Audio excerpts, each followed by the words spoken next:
Welcome to Chopping It Up, a podcast powered by Journey, where we talk about freight, how people got to where they are, and their career journeys, pun intended. All right, let's chop it up.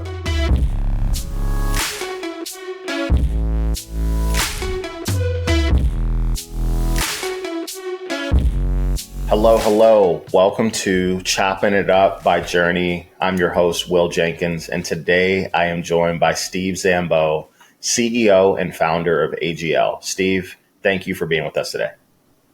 Yeah, Will, I appreciate it. Thanks for having me. I'm excited to be on the podcast. Fun times, man. I remember actually meeting you for the first time at an event for Lean in February in Cartagena. It was really hot, and I think we were walking to maybe dinner or one of the events after some of the speakers and whatnot. So it was a pleasure to meet you down there. Yeah, it was awesome. It was pretty funny running into you. I've seen you on LinkedIn a lot and followed the Molo journey, and so to actually meet you is pretty cool. I think we're headed to Alchemico, or I think that's the name of it. Yeah. It was a good time, man. So it's a pleasure to get to know you a lot more since then and learn about AGL and the story. So glad to peel back some layers here today. We always start with a fun fact. So what do you got for us? I would say, a fun fact is that my daughter and I routinely DJ. So sitting behind me right now that I don't know people can see on the podcast are some DJ decks and a laptop. So pretty much every night she says, "Dad, can we play some beats?" And then we sit here and, we just rip some tunes. So it's pretty fun. No way. That is so cool. Yeah, it's pretty awesome. So, man, I absolutely love that. How long have you done that for? Quite honestly, one of the guys in our office, Brian Rutherford, he had some decks at his house. And so I picked it up about 4 years ago with him. And 2.5 years ago, just decided to take the plunge. And now it's turned into a little family event. So we'll be blasting tunes. Mom will be in the other room, cooking, folding, laundry, whatever it is, or just dancing, so it's fun. Do you have a DJ name? No, I'm not that guy. Got it. All right. It's all personal use. Yeah. It's not like I'm going out and performing anywhere. It's just more fun. I like it, man. That might be my favorite fun fact so far, actually. That's pretty good. Nice. It's pretty good. All right, let's dive in here, man. I've had the opportunity to learn about your background. Fascinating, really, really cool story. So give me like early Steve days. Yeah, I've learned a lot about you and vice versa over the last 6 months. I feel like it's been a fast track. It's been awesome. So early Steve, my parents started a freight forwarding business in 1984, and it was the first of their kind of pioneers in the industry with forest products specific contracts. And so I grew up in a international logistics household. And I think that's important because it definitely shaped who I am today, where I'm at. But then not only that, kind of what I prioritized, I think, growing up. And so we'll talk about that, I'm sure, in a little bit. I grew up around a dining room table in which we were talking about AR, AP, carriers falling off, what clients are working on new projects. Not necessarily, Steve, how are your grades? That wasn't really a topic of conversation ever. So I grew up in a town, Situate, Massachusetts. It's about 45 minutes south of Boston, halfway between Boston and the Cape. It's was an old fishing town. It's kind of changed over the years. It's a beautiful spot in the summer. It's really cold and gray in the winter, like all of New England. Yeah, but it's great for 4 to 5 months out of the year. That's awesome. Yeah. So young Steve around the dinner table, talking freight forwarding early on. Yeah. How old were you when you remember maybe the first freight related thing that you can kind of grasp onto from back in the day? Well, the first time I filed customs, I think I was 11 or 12 years old. I don't know that that's legal, but who knows? Yeah, I was doing that after school with Mom. So I very vividly remember doing that because that was on one of the old black and green screens. I don't know if you remember those. Most listeners probably don't. No, I don't. Yeah. So I would say that in terms of physically doing something in the freight world. Outside of that, we used to go on what I thought were a lot of really cool family vacations.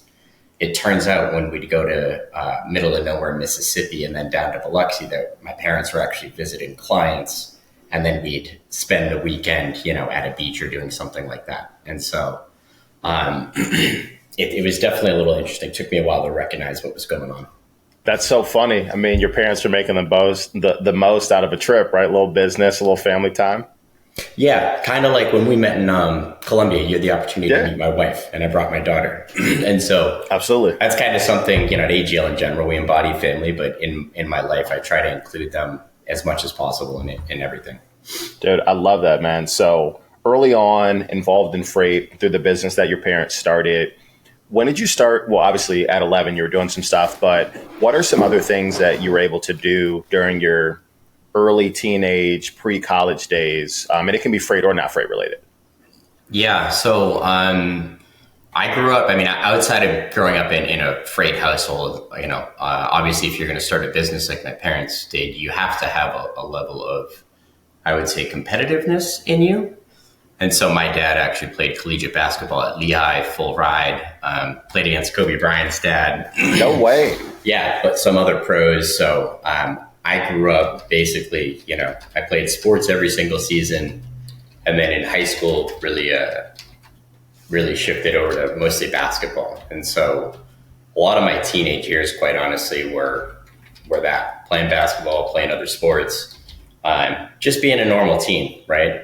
One of your buddies finally gets a new car, you ride around with the subs bumping type thing. Yeah. So, when you think typical teenager, that was definitely me with an emphasis on basketball.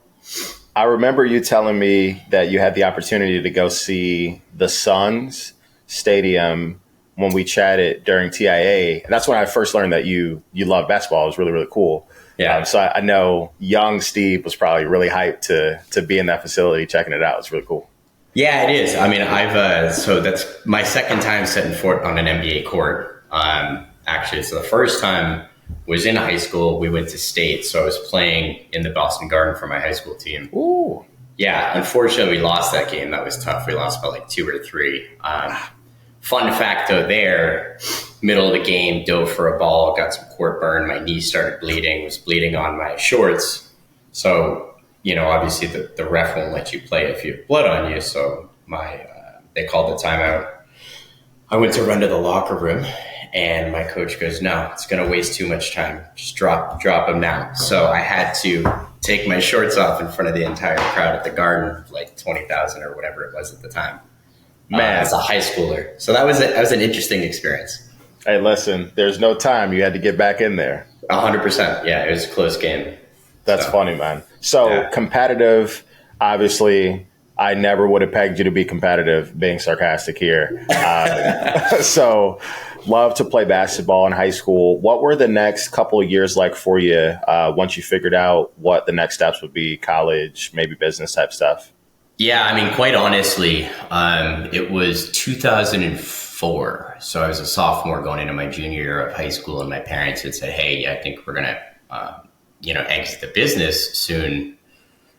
Do you want it? And quite honestly, growing up in and around it and watching how much they traveled and just seeing the headaches and some of the challenges, I thought it looked like the worst thing ever, quite honestly. Yeah. It just looked super stressful. And, whenever we'd be on family vacations, they'd still be working. It just seemed, it wasn't the norm compared to some of my friends' parents. And so I did everything in my power to not. And so I said, no, just go sell it. I don't want anything to do with that. I'm also at this point 16 and I don't understand really how the world works, I would say. But I'll be honest, I'm happy that I did say I wanted nothing to do with it, because that definitely shapes, who I am now. And there's some formative years I think we'll talk about shortly thereafter. Nice. So family exited the biz. You were still relatively young, said, hey, not super interested into it. So what happened next for you? So, a little bit lost. I figured, I'm going to I'm just going to go to college and figure it out. So I went to the University of Rhode Island. they have a good basketball program, so it's fun to watch. I did not play. Oh. It's a D1 school. I'm 5'9.5", so that's not happening. But you got the personality of someone that's 6'8", so it's okay. I'm also 5'9.5". Okay, all right. So we got that in common. Yeah. But yeah, so went to University of Rhode Island. Wasn't really sure what I wanted to do. Started in business, and then halfway through my freshman year, I actually switched over to communications. And the reason I did that was because I grew up in a house where business wasn't taught in theory, but it was in practice. And so I figured, okay, I'm at this point where, of course, I don't know, anything about business, but I feel like I've learned a lot along the way. If I could effectively communicate to people in the world, then I'll probably be a lot better at whatever I'm going to do later on. So switched over to comm at the University of Rhode Island. At that point, I had no idea what I wanted to do. And so during the summers, I would intern at, different organizations. So I interned at the company Kuehne+Nagel, largest freight forwarder in the world. That's who my parents sold their company to. So I interned for them for a couple summers. So that was really interesting because I got to see kind of a mom and pop freight forwarder, and then also what that acquisition looked like and how things changed on the basically post acquisition, and what working for a multinational conglomerate, looks like. Totally. So that was really interesting. Still didn't want to do logistics, so I spent 6 to 9 months, I forget exactly what it was, in New York City. Worked for a couple of marketing companies as an intern, just trying to understand if that's a space I wanted to go. I thought it was really interesting at the time. So I was doing actual production type work. Nice. And so like one of the jobs we did, it was a Verizon commercial. So we'd leave the city, we'd go to this Verizon location in New Jersey, and I'd be running, coffee and soup and whatever food to whoever wants at any point in time. And it was interesting. I'll never forget. So they're doing the shoot inside the store. All the production trailers are outside. Me as the intern having to bounce in between. And then it's snowing outside, but there's no way to stay warm. So it's like, you just kind of like go to the production trailer, deliver the coffee, maybe stay in for an extra minute to get a little warm before you run back and forth. How old are you at this point? I just turned 21. Cool. Yeah. So interned there. It was a really good opportunity, really opened my eyes in terms of dealing with different personalities outside of the freight world. And totally. In the advertising world, there are quite a few of them. So to put it nicely. So I quickly realized, that's probably not the area I wanted to be in as well. So the go ahead. I was going to ask, and it's interesting to have the wherewithal as, a sub 20-year-old to look at what you'd learned as a kid in business with your parents to say, if I learn how to become an effective communicator, I'm probably better off for whatever I do. So I just wanted to kind of mention that because it's kind of tough to decide what you want to do when you're in college, but having had exposure to business at scale up to that point, hell of a decision to say, hey, let's figure out this communication piece. Probably is going to help me.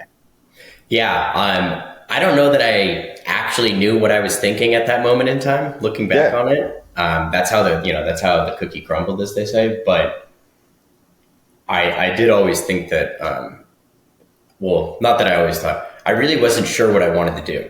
But if you can talk and communicate, you can end up doing pretty much whatever you want, as long as you want to go, as long as you're willing to go ahead and apply yourself. Yep. And learn whatever it is. And so, I have like a couple of philosophies, but one of them is just constant learning. Like you need to be constantly learning. If you're not constantly learning, it's kind of the old, adage, if you're not growing, you're dying. And I 100% believe that's how it is. Yeah. It's been one thing that I've respected a lot about you as I've gotten to know you and your team, very much so into using resources and learning and pushing things. Obviously, that's been a constant for you up to this point, and one of the reasons why you've been able to be successful as an entrepreneur. But it is true. If you're not learning and evolving and growing, you are dying. And there's only one way. You got to pick up new skills and use your resources to develop. So respect. Yeah, no, I appreciate that. I agree wholeheartedly. Yeah. It's one Yeah, of yeah. my two kind of life mantras, if you will. Totally. So Yeah. you learn some of the marketing personalities. You're like, man, it's not for me. What happens next? So then, needed another internship for the rest of the summer, and so I was working at Benny's Burritos at night. So I was both, serving, waiting, and then being the host at the front of the house, if you will. And then during the day, I was working at Mediterranean Shipping Company, which is the largest steamship line in the world. So I went and worked in their VIP export department as an intern. Um, Handled Mercedes-Benz, BDP International, a couple other clients. Don't know if I'm even at liberty to say that, but I am. And that too is a really interesting learning experience because I've always worked on the forwarding brokerage side, and then so to turn around and go and look at it from a supplier shipper standpoint or carrier standpoint, totally different thought process, kind of a different mentality that I wasn't really used to. Nice. It's Yeah. really cool to have exposure to both sides because wherever you end up next, you're going to use some of that information to make better decisions, regardless of if you're on the shipper side, the forwarding side, the brokerage side, the ownership. What doesn't matter. Those things help you be a little bit better at what you do. 100%. Yeah, I think it helps. I mean, it really helps when you can put yourself in somebody else's shoes and think about what's going to drive some of the outcomes that they want. And then you can better align what you want, what you need with what they're looking for.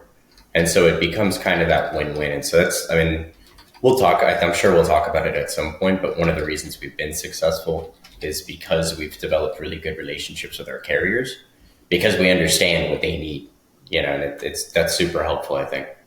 Totally. The best salespeople I've ever worked with and some of the best organizations we work with today are really, really good at understanding what the other side needs. And then really no conversation they have is ever salesy. It's extremely collaborative because they're super aware of what drives that other person.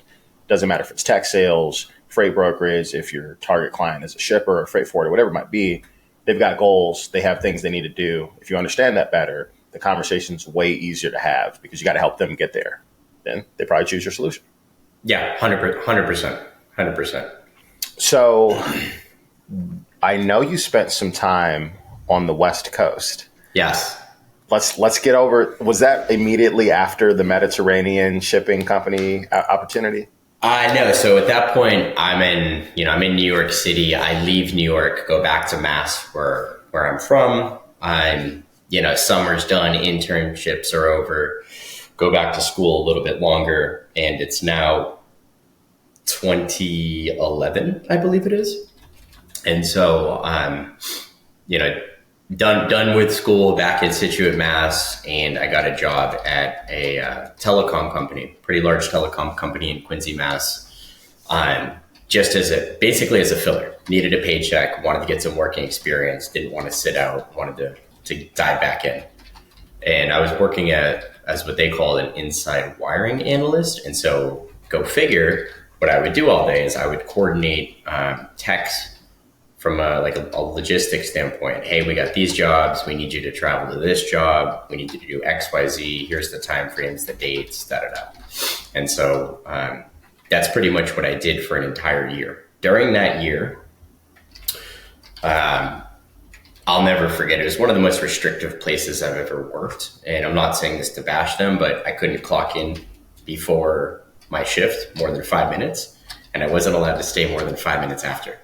So if I had a tech that was in the middle of doing this wiring project and I had to leave because they wouldn't let me stay past 5:05, I would have to tell him to go home, not finish the job, and then come back tomorrow to do it again, even though he's in the middle of doing it. So all that we were doing as an organization, we'd be capping their hours and their available pay. And then in turn, they were passing these charges on to the client. And it just didn't sit well with me on any level. Yeah. Especially from like a client service perspective. And so during that time frame, after having worked in, marketing, Mediterranean shipping, now I'm here, I've seen a few different practices. I had said to my parents, hey, look, I know I said I didn't want anything to do with that, but like, it's looking pretty attractive now. Why don't we start your old company up? And their response was, sounds good. The timing's not here, not happening. So I was like, okay, well, I'm gonna figure something out. And so I took that as an opportunity to say, they didn't say no. They said the timing wasn't right. So what I'm gonna do is I'm gonna go found a company on paper. So I filed with the state of Massachusetts, went and got set up from an LLC perspective there. It turned around, went and got my EIN number from the Fed. And, theoretically I was in business, and I just told them, hey guys, look, I'm going to go ahead and file these reports so that this company is active. So when and if that day comes, we're ready to rip, because I'm at this point in my life where I've seen a few things and I want to try my hand at it. Yeah. And so parents say, okay, sounds good. Is this 2012? This is still 2011. Still 2011. Cool. Yeah. And so, during that time frame, March rolls around. Obviously, I told you my fun facts. I like to DJ. We're a big house music family. Nice. Yeah, I mean, being in Chicago, some say that's the home of house music, right? That is what they say. That's what they say. Yeah. And so I went to Ultra Music Festival with a buddy who is now our software developer, actually.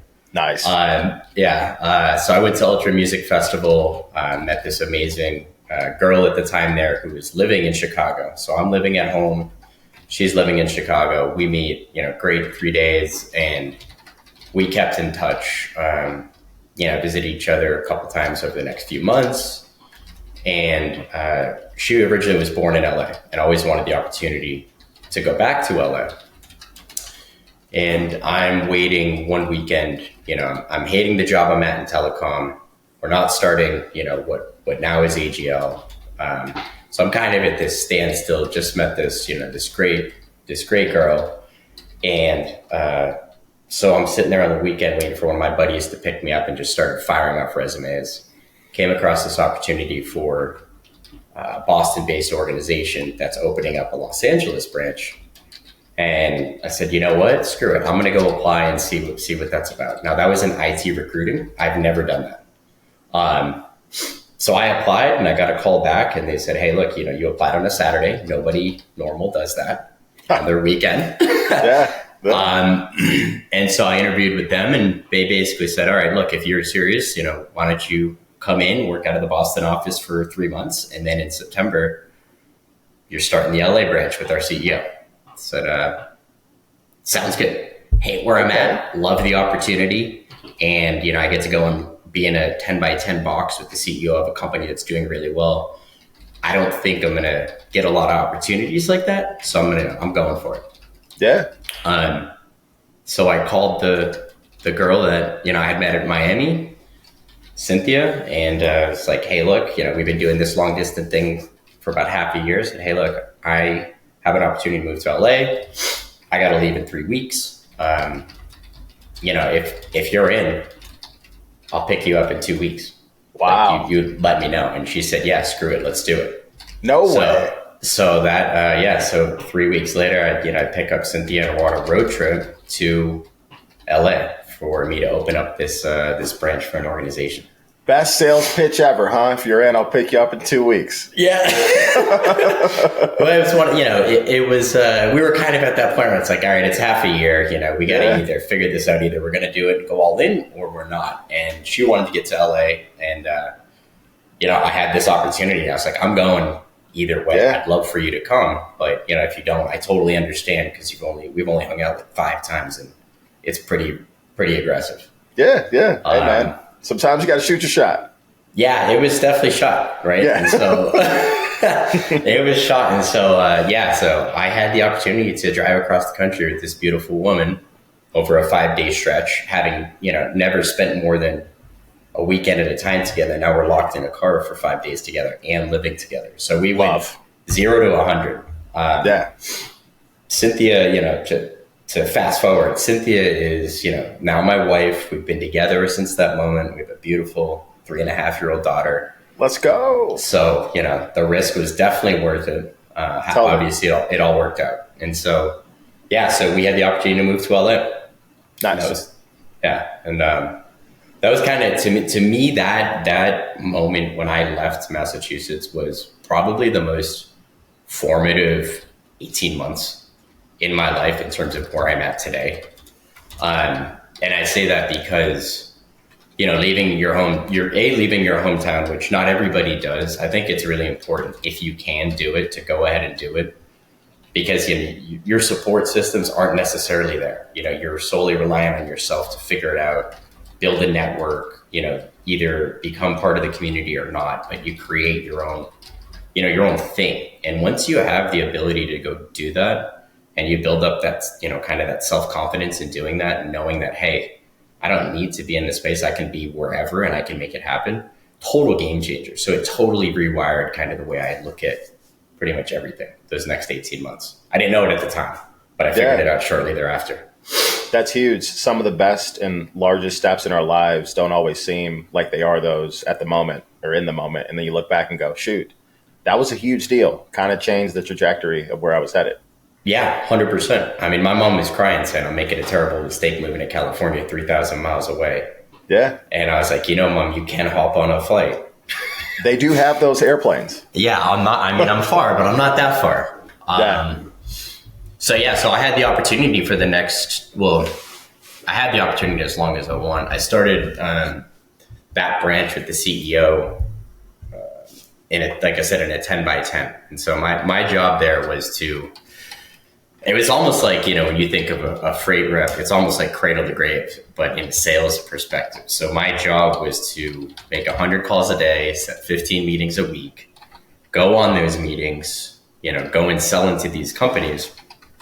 And then at the time, because this was, I was the only one working in that office, to turn around and then fulfill those opportunities while still making all of my sales metrics. So it was, that's why I say it was formative, because I was making 100 dials every day, setting meetings, going on it. So it went from just cold calling with the CEO, listening to every single cold call for a year, because he's 6 feet away from me, because we had a 10 by 10 office, to setting those meetings, going on the meetings, learning how to sell into this market that I know nothing about, and then going and fulfilling it. And so for the next 12 months, my role was technically the same, but the way I went about it had to change consistently, because I needed to make sure that I was becoming better and more efficient in everything I was able to do to keep hitting KPIs and actually developing that business.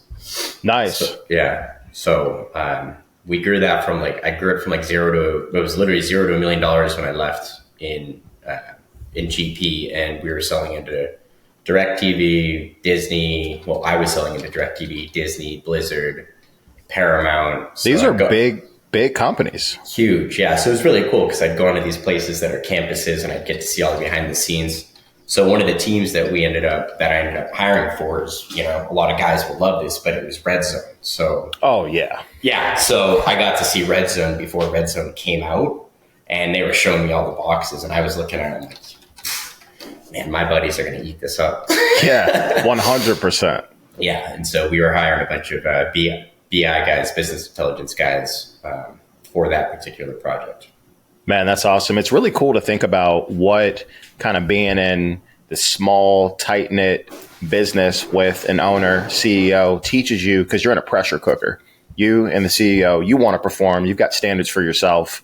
If you all don't perform, this new branch isn't going anywhere. And I see a lot of similarities between that and starting AGL or starting a business in general, because you got to do a dry run on somebody else's dime to go perform. And you're talking to some big brands, and that stuff teaches you how to go and close when you have to go and do it for yourself in your own business.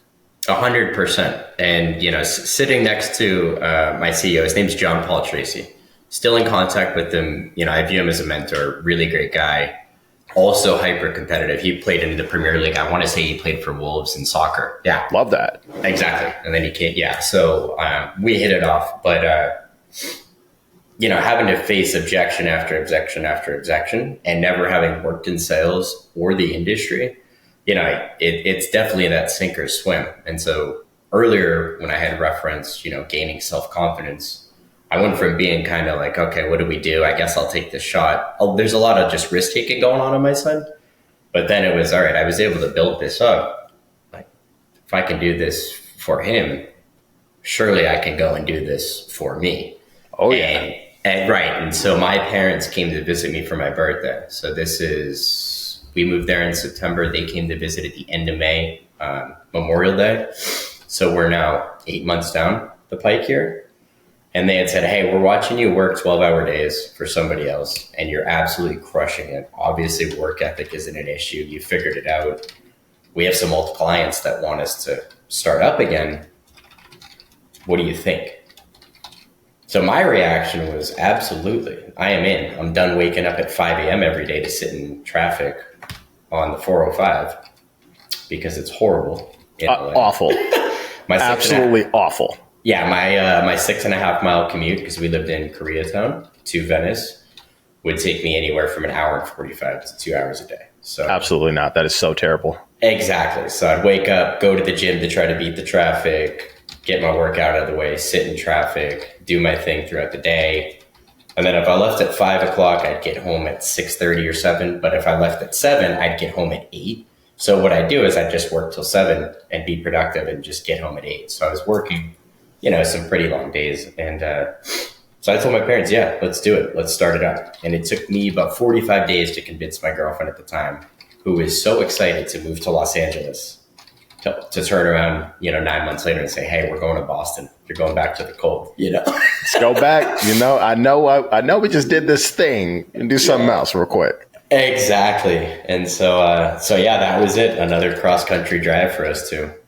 Man. So timeline-wise, this is now May of 2012? May of 2012 May of 2012? Yeah, May of 2011. Yeah, I think it's May of 2012 when they came out, and I said, yeah, and I was like, all right, I got to convince her. I'm in love, and I'm like, I'm not leaving her. So I got to figure out a way to make this happen. And so like 45 days, she finally said, all right, fine, let's do it. And if it doesn't work, we can move back. And I was like, that's 100% correct. Yep. So we did that. We went back cross country, September of 2012, we started. And so it was me, my father, my mother, and my girlfriend at the time of, a year, now wife, in a 12 by 10 converted dentist office. Let's go. Startup style, baby. Startup style. Yeah. So that was it. And so we had a few clients out of the gate. So I think I was basically servicing literally 2 clients to start. And then basically had just a massive target list. And it was the same thing. Let's get dials out there. Let's start to rip that. And then let's really start to build, just see if this works. So I had a conversation a few days ago, just talking generally about generating business as an owner or an executive and the need to be able to do that early on to show people, I know what this is like. I can go and generate it. It actually is important for us to be able to sustain the business, for me to go out there and know what customers want and be in tune with it. Did you find that to be valuable? Because I know you were hitting the phones hard. If you're hitting the phones, making 100 dials a day, figuring out what's up for this other company, like you had to be repping it early on. Yeah. Yes, very much so. I mean, so that first instance when I was working for the IT recruiting company, that kind of took away, I guess that I would say that kind of took the shell off, where I was like, because this is an industry I knew nothing about. And these are people I have no idea. And now I'm calling into an industry where I actually know a few people because of my childhood. And I can leverage my parents' last name. Yeah. And also a couple of the relationships I've already had. So when I started, I was like, I don't want to say this is a cakewalk, because it's not. It was not a cakewalk. Right. But I had a little bit more of a leg up than if I had just when I had started something just a year ago. So I didn't even go in with the mentality of, oh, this is going to stink. I was like, this is so exciting. I get to just rip this. Yeah. I think going forward, though, to your point, being able to, being that I worked at a steamship line, and then I was also at 2 different forwarders prior, I had an idea from a service perspective already what they wanted, what they didn't want, what fits well for that particular market, because it was forest products. So it was, I don't want to say it was easy, But when I'm calling into these companies and I'm saying, hey, I'm so-and-so, we already work with this company, we've been doing a good job, I'm picking up a few loads for you guys next week. Love to get a chance just to have a conversation or maybe to quote out a few lanes for you guys. And it's no longer this, it was difficult. It was kind of an easy play to start to get some traction. And so that was really, for the first year, that was pretty much what I was doing. I think in the domestic space, you guys call it follow the BOL, right? Yeah. I basically was doing the same thing in the export space, which is suppliers. But it's super helpful now because when, we're talking to the team and they come to me with questions or they say, hey, I need some help or some insight, it's not like I'm shooting for the hip. Right. I had done that for years and I still do it because I love sales. It's honestly, to me, it's the funnest part, getting that dub, if you will. Let's go. It is. It is the best part. The well-earned dub. But I think it's very important, right? Because if you don't have cash flow, if you don't have money coming in, there's no way to sustain a business. And past that, if you're not able to replicate that success time and time again and get repeat clients that are doing business consistently with you while adding, there's no way you're going to be able to hire on the back end to support that, to scale the business. And so I think I think founder-led sales, while it gets a lot of hate when people say, oh, it's founder-led sales. I think that's nonsense. Up until a certain point. I mean, if you're a $250 million company, it shouldn't be founder-led sales. Right. But I think founder-led sales are 100% needed, the way to go. And it's the only way to really grow and scale and work properly.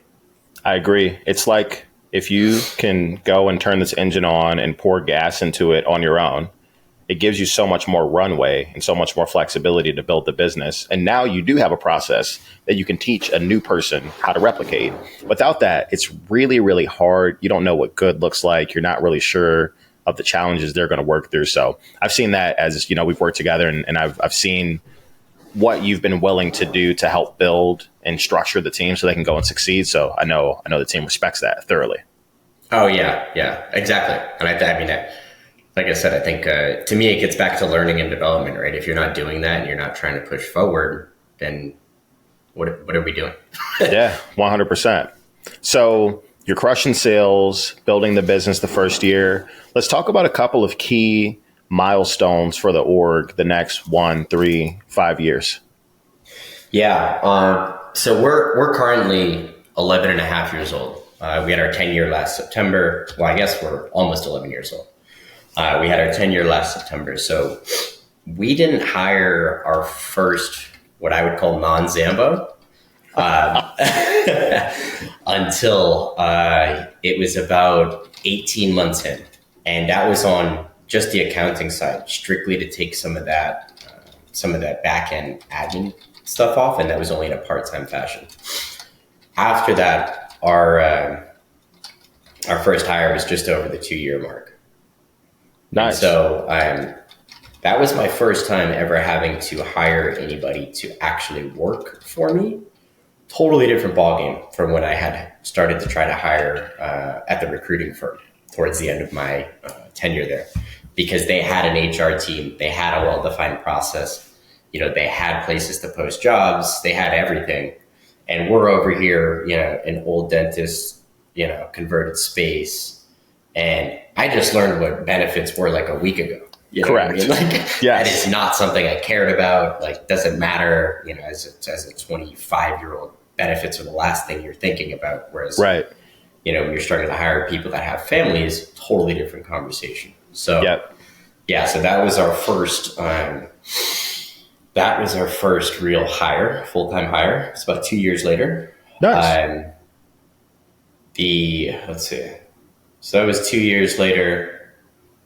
The first time we hit, I think it was 1,000 shipments. I think that was in year 2. Year 1, we did like 300 something shipments. Year 2, we did like 3,000 shipments. Next year it was like 5,000 or 6,000. The next year was 11,000. It was just constant, steady growth, which was great.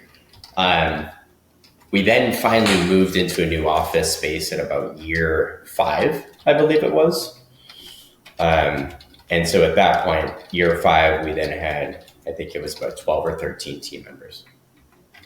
Where was the cool. original office city? So the original office was in Situate, Mass. I left out a key detail. So when we moved back, we were commuting to an office that was 1.5 miles away from my parents' house, while my girlfriend and myself also lived with my parents for 4 months while we found a place to live. So, highly do not recommend starting a business, living with your parents, and moving your new girlfriend across the country at the same time. That seems like so easy to do, probably not stressful, like really low key. Yeah, no, it's definitely, absolutely. it was something. It was something. My goodness. Tension, it's tough too there, right? Because when you're in the office and you're dealing with the stressors of building, a startup, and then you turn around and you say, hey, what's for dinner? Oh, dude. And you have to have like a regular conversation. Correct. It becomes very challenging at about day 12. 100%. So, yeah. I'm sure Cynthia was like, man, you got to get me back to LA or we got to get out of here. That's crazy. Oh, she was definitely on me to get us into a condo ASAP. And rightfully so. I mean, I was the same way. But growing up with your parents, you're like, it's not that bad. Yeah, 100%. It's that bad. So I love it. Year 5, new office space. Where'd y'all head to? Yeah, so we moved from Situate to this town, Norwell, just 15 minutes north. A, needed to find a space, but then B, we needed to start migrating closer to the city from like a talent pool perspective. Situate is what I would consider more of like a coastal beach town. And so it's not a great place to try to attract talent. It's also way out of the way and not near a highway. So that's understood. Yeah. So year 5, that's 2017, 2018, somewhere in there. Yeah. Yeah, 2018. Yeah, so 2018. And then obviously, so I think that was year 5. We moved there. We started to really see some serious growth in the next 2 years. And so we had doubled our space within the building that we were in the next, I think, 12 months. And I think we're up to maybe 18 individuals or something at that point. And that's when we decided that we needed to start setting some more legitimate roots. Oh, yeah. So we bought a building in Weymouth, Massachusetts, which is 15 minutes outside of Boston, just south of it, right on the highway. And we started to renovate that. And I have this kind of running joke with my team that like I am the king of bad timing at this point. Because I'm comfortable with kind of saying, let's just go for it. Should probably wait on some things a little bit, but I don't really like sitting idly by. So we buy this building, we renovate it. It's this beautiful space. It was a building that the top floor was office space. The bottom floor was just very industrial. And then there was a warehouse component to the back with a loading dock. So what we ended up doing was we took that warehouse area with the loading dock. We created a rolling glass door, concrete polished, put in a kitchen. So it turned into like the break room, kitchen, hangout area, ping pong table, cornhole. I think I've seen it on IG. It looks really cool. The doors roll up, our AGL Cares programs plastered there. Really great space. So we took this and we renovated this beautiful space, and then COVID hit. Yikes. So, we just spent all this money on a building, dumped a ton of money into a renovation, ramped up for hiring because we were going gangbusters. And then we, had to start dealing with COVID. And so that was probably the second thing that had happened that over the last 2.5 years that really started to kind of callous me to some of these outside events, for lack of better words. Yeah. A couple of years back, there had been a steamship line Hanjin, which we used extensively, had gone bankrupt. So we had 300 containers in the water with the steamship line going all these destinations, and they decided that they were done operating. Jeez Louise. Yeah, so that was like an 8-month project of insurance claims, clients getting containers late, some clients, not getting paid for containers because they weren't going to go. So that was an absolute nightmare. So fast forward, now we have COVID, and I have to send everybody home, and we were not set up to work remotely at that point. So talk about stressful. That's tough. Yeah, that's super stressful. Yes, it was, and then I'm sitting here, I'm like, all right, I just dumped all this cash into renovating in a building. Man, really would have been nice to have that cushion during this fantastic time. Yes. Would be very nice to have that cushion. 100%. The beauty of logistics is it was an industry that continued throughout COVID, as you well know. But it was very, especially internationally, because every country had its own regulations. Right. And every state ended up having their own regulations. So we didn't know on a Monday versus a Tuesday versus a Wednesday if Pennsylvania's roads were going to be open to allow us to carry cargo. And so literally every day it was reinventing the wheel. It was tough. What do you think is something you learned from those two kind of back-to-back adversity or really, really challenging situations? You've got an organization that goes bankrupt. You got to figure that out. You pour a bunch of money into building an office. Boom, COVID. You guys are in a great spot, but not a lot of people know how to bounce back and work through that. Yeah, quite honestly, this gets back to kind of what you were hitting at earlier. It was, all right, guys, we've been here, done it. Let's figure it out. We got to pour the gas on sales because we need to start driving more revenue to make up for what's going on here in the broader marketplace. Yeah. And that was pretty much the approach I took. And I turned, we had a all hands meeting. And I told the team flat out, I was like, we're not going to lay anybody off. We're not going to reduce headcount whatsoever. This will pass at some point. Everything does. And I understand that. That being said, this is going to really suck. So, we need to have all hands on deck. And there might be a couple people who weren't in the sales world where I'm going to teach you right now what I'm doing in order for us to keep it rolling. And, that was pretty much it. And that was kind of our philosophy and our mentality. So it allowed me to lean back on, kind of the sales knowledge and what I've been able to do over the past few years. It also, it reminded me that we've been through this bankruptcy before. Things happen, we'll get through them. This won't be the last thing that happens. And it sure as hell wasn't. Yep. Just trade war a couple of years later. And it definitely won't be the last time something like this happens. But then I also looked at the business and I said, okay, we were extremely crippled out of the gate by COVID because we weren't set up digitally at the time. So I need to start to create kind of a redundancy within the organization. We need to create backup procedures. We need to make sure that, everybody can work from home. Not necessarily saying we need to shift to a remote first environment at that point in our company's tenure, but we 100% need to be 100% remote capable so that should something happen, everybody's able to still service our clients during, a situation like this. Totally. Man, those challenging times, I think, are often when you learn the most about yourself and the people that you work with. And they can be dark. They're certainly not fun, but looking back on them, you learn so much and are so much better equipped today to work through whatever challenges may come, because there will be more, just the nature of the beast.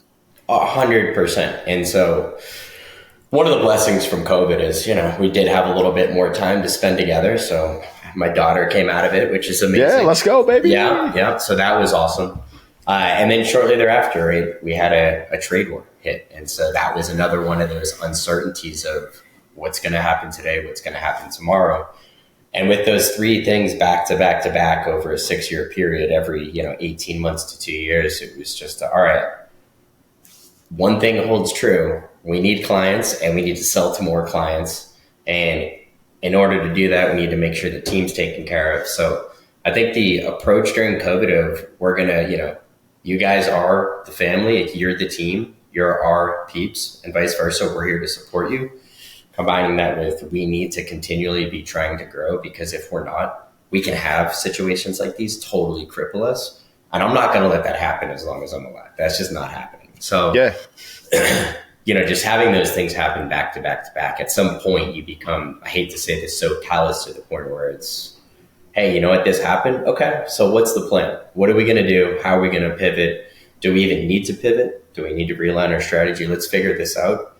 And then let's get it moving. And if that plan doesn't work, let's get a new one. Let's figure it out. Yeah. Respect. So I know, and I've learned a lot about your business. You've got the international side. You've been building the domestic brokerage and really diversifying the offering of the organization. Would you mind giving us a quick, like 10,000 foot overview of the different things that you all serve today? Obviously, the business is much more dynamic and there are a lot more services than there were back in 2012 now. Yeah, when we started 2012, it was basically a boutique freight forwarding and BOCC that caters to the forest products industry. So specifically hardwood, lumber and logs that we were exporting for our clients. And so those are companies that, those logs will go overseas and they come back as furniture or flooring. So if anybody, has bought a walnut table or a nice walnut chair, most likely one of our clients had shipped that somewhere before it had come back. Nice. Once the trade war hit, we had decided that we can't be overly reliant on the export market. We need to start to diversify. And that's about the time we started our domestic brokerage. So we do have a domestic brokerage. We have core focuses in those groups. And so we got a really good team on the domestic side. So we do a lot in the pallet space, decent amount in the produce space. Obviously, food and bev is something that we've been doing more and more of that we're really excited about.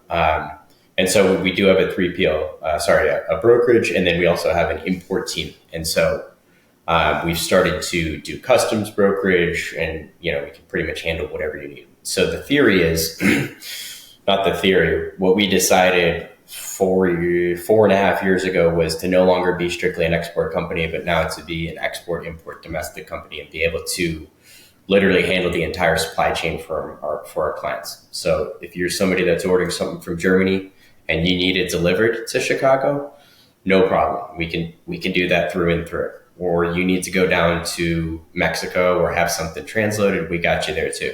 So the theory was we're going to become less reliant on strictly forest products exports and offer those other services.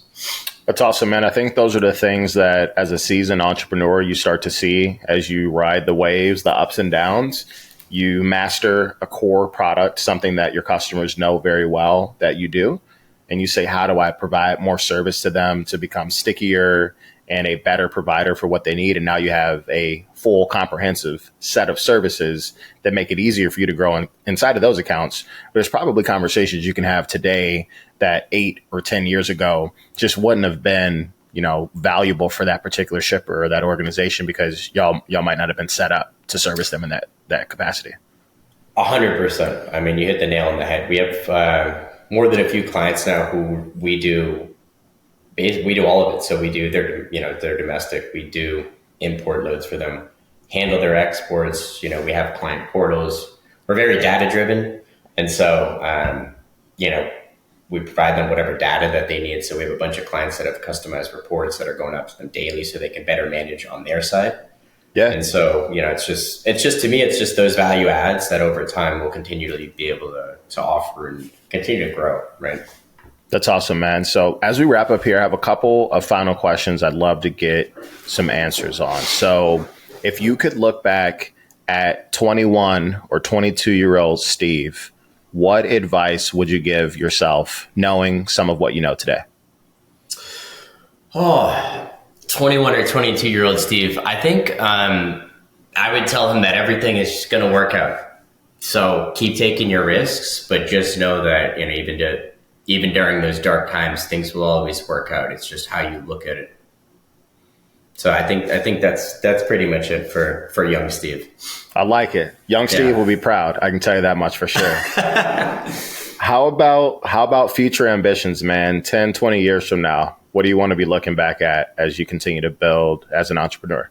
Yeah, that's a great question. My near-term focus is going to remain with the AGL group, obviously growing our business, scaling it. We run our business on EOS. So it's Gino Wickman's Traction for anybody that's listening. And we have a goal to do 200,000 loads in now 5.5 years. And so, let's go. Yeah, we got a 4X, a little over 4X what we're doing. So I'll be very candid. I don't put my sights much past that because that's my near-term vision. That's what we're going for. That's what we're striving for. And we're just going to, go pedal to the metal. I have zero apprehension that you will make that a reality based on what I've learned about you the last few months. So that's really exciting. I know you all are going to crush that. Yeah, I appreciate that. Of course, man. I have a lot of respect for the way that you run your business. I think that you are extremely strategic, very, very collaborative with your team. You've built an incredible group, people that are willing to go to work and figure things out. And surrounding yourself with killers like that is really the way to go and scale and succeed, because they look at you as an incredible leader and they come in ready to rock every day. So you should be really, really proud of what you built. Yeah, I appreciate that. It definitely means a lot. I'm not saying anything you probably don't already know, but this doesn't happen without the team that we have, right? And so as much as I'd love to take credit for it, it's all about the team. And then, developing partnerships with individuals like yourself has been awesome. So we appreciate that. And, appreciate the fact that I'm even on the podcast here today. Man, it's always fun. It's good to peel back those layers, man. You really get to know people. Last question here before we wrap. Favorite book? This is recency bias right now, but I'm reading Brad Jacobs, How to Make a Few $1 billion. And so Brad Jacobs, CEO of RXO, he did a lot. He did a lot with them, did a lot with United Rentals, massive with waste management. And so it's really interesting to hear about how he thinks about things, how he aligns incentives for the teams, goals, strategic, what to look out for. So as of lately, that's been my Bible. Man, listen, if you're going to follow someone that's had success in anything, Brad Jacobs is a great guy to follow. He's incredibly successful and has built an absolute monster of a business. So that's a good book. The way I look at it, if I can do 1/10 of what Brad did, we will be crushing it. You will be A-OK, my friend. You'll be A-OK. Exactly. That's awesome, man. Well, thank you so much for the time today, Steve. I really appreciate it. Congrats on your success. And I look forward to having you on in a couple of years once you guys quadruple what you've been able to do so far. Sounds good. I'm looking forward to it. And the best part about that is with AGL Cares, every load that we ship, we donate $1 to a charity of our choice. So let's go. I'm hoping that in 5 years I can sit here and say, hey, we've donated $1 million+ to these charities, and we just donated $250K last year. That's what I'm hoping incredible. For. Yeah. Done deal. That will be the best thing. I love that. I agree. So, beautiful. Well, we'll catch you later. Thank you so much for joining us. Thanks for having me on, Will. I appreciate it.